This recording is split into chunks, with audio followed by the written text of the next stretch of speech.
Hey, what's up? Mayang buntag, mga mon. Bagong adlaw, bagong pag-asa. Kumusta? Nakay problema? Okay ra, padayon lang. Hapak-hapak lang damon, patag adlaw. For this video mga mon, nagbisita ko sa kuang user sa WC Ginmore Foliar Fertilizer. Og nakita ko si tatay na need niya og tambal na cetirizine kay tungod medyo na siya skin allergy. Og diring napita mga mon, ako nang idonol ang pinakakusgang cetirizine. Og si tatay nangutana kung kano sa siya imnon og unsa siya oras pwede imnon. Og syempre, mura man tag doktor pod mon, ato pa siyang advisean unsay tama na oras, o di ba?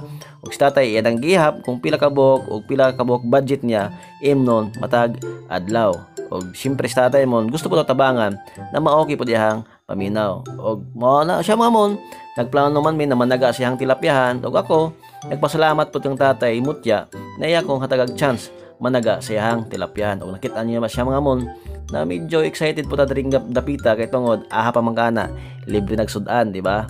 Mo nagiyon ako sa inyo mon, every time mabuhatag maayo na apoy time natagan po balik na maayo para sa tuang mga farmers. O syempre mo, nagplano man ni managa, syempre mangita po tadriya o pang paon sa tuang mga tilapia para makubit ni siya mon. Let's go! Matulungan natin mga kapusong mon. Tapos, plano namin kahapon na babalik ako dito kasi mamimingwit kami ng malalaking tilapia. So, ganun. Share your blessings kasi meron din mga tao mag-share siya ng blessings. So, salamat sa lahat ng mga users natin ng WC Ginmore Foliar Fertilizer at abangan nyo po na meron naman po tayong ipapalabas ng mga food supplement at mga haplas sa ating mga produkto. Ayan. So, yun o. May mga maliliit, meron yung mga malalaki. Ito yung aso dito mga kapusong mamon, no? So, doon si Sir nangunguha ng kool para gawin nating pain or paon sa Bisaya para yung mga malalaking tilapia yung kakain at malalaking tilapia yung makukuha natin mga kapusong mamon. So, masya kadagko San Luis?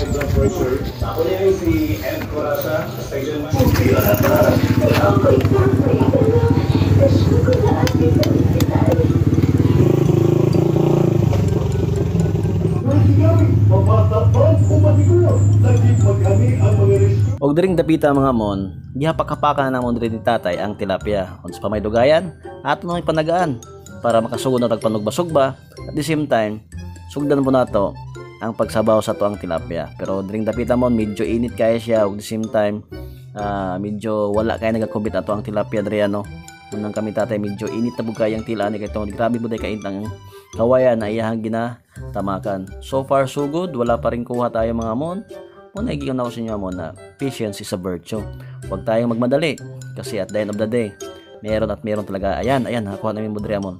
Huwag hastang malasa Driamon kay tungod naputol gyud taon ang taga og gikuha sa tilapia. Huwag ang balik-balikan Driamon kay tungod naputol gyud siya tanawa. Paminawa ko. Hello, naputol. Grabe, sobrang lagi ganito. So, hindi tayo hinto mga kapusong mo, hanggat hindi tayo makakuha, grabe. Sobrang laki talaga. Table ang among paggamit ginali para is blood herbal coffee. Ako niya ay si Edco.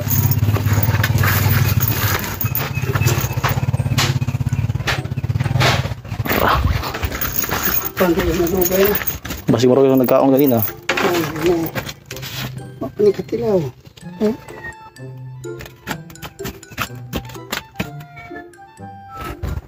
Sa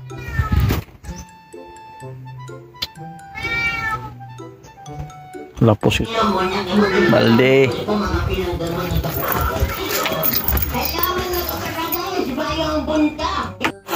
Kaya kung litimplahan mo paragis bila-bila, dumakaan na kung sabi pinta.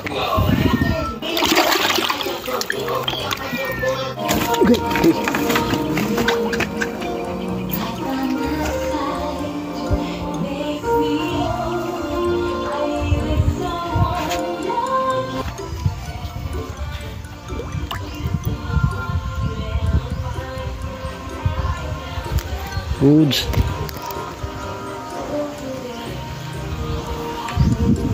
So yun, maraming salamat yung Sir Mutya.